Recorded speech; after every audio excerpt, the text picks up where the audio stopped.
Today I have a quick review of a really strange nano quadcopter from GearBest.com. This is called the DHD D2 quadcopter. When you take it out of the box, it looks like a camera. On closer inspection, you can see a clear plastic cover on the top which houses a nano quadcopter inside it. The camera is actually a 2.4 GHz transmitter. The camera is of course a fake. The lens and button on the front of it has no function, nor does the slider on the back have a function.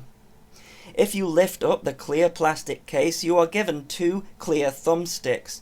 These can be removed and attached to the other side of the transmitter to give you thumbsticks.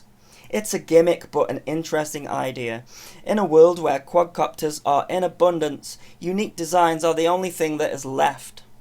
The transmitter takes 4 AA batteries. You are given a screwdriver to undo the bottom cap to install them. On the rear of the transmitter is where all of your controls can be found. The transmitter comes in mode 2 only. We have an on and off switch and some buttons. Also in the box you are given a spare set of props and interestingly 2 chargers. One is a 3-pin JST connector that is for charging the battery of the quadcopter. The other seems to be a DC socket that plugs into the transmitter.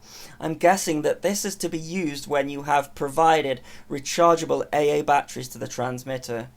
I'm using non-rechargeable Duracell batteries here, so the charge function will not work with this setup.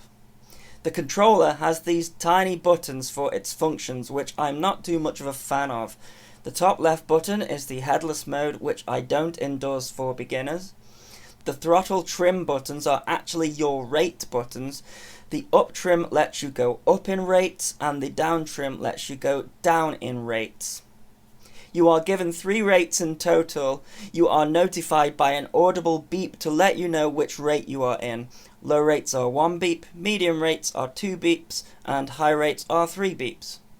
There's a right hand shoulder button in the form of a camera's snapshot button. This works as the video and photo trigger.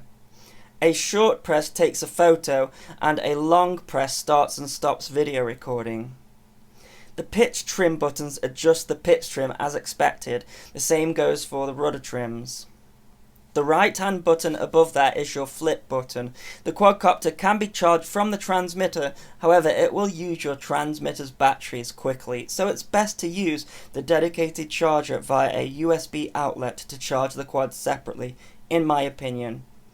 This is not so much of a problem if you are using rechargeable batteries in the transmitter, but I imagine they will still drain fairly quickly. The quadcopter has a built-in 380 mAh battery which is non-removable, as well as a 2 megapixel camera. You are not provided a micro SD card or SD card reader, so you will have to provide your own, which is a shame. Usually these toy grade quads come with those these days. The quad has an on and off switch which is always welcome for me. The front 2 props are white and the back 2 are black, which is good for orientation. Let's go and take it for a fly and see how it performs. It flies nice and stable, but I'm yet to find a nano quad that doesn't. There's so many around now, so to find one that doesn't fly well would be a surprise. I'm using the highest rate here to get the most out of it.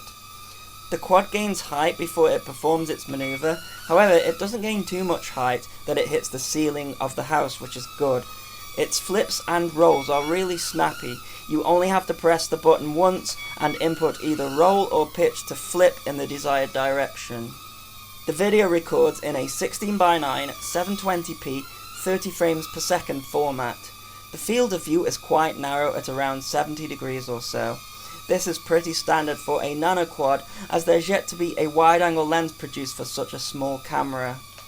I'm flying indoors here and the image is acceptable. You will get a 6-minute flight time from its battery, which again is pretty good. This quad is mostly designed to fly indoors. You will be able to fly outdoors on a calm day though.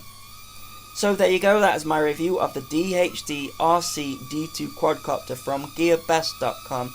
I will put a link in the description if you are after a relatively cheap camera nano quad to fly about, with the gimmick of having its transmitter in the shape of a camera. As always, thanks so much for watching, and thanks to GearBest for providing this sample for an unbiased review. I hope you enjoyed the video. Please continue to subscribe. Cheers.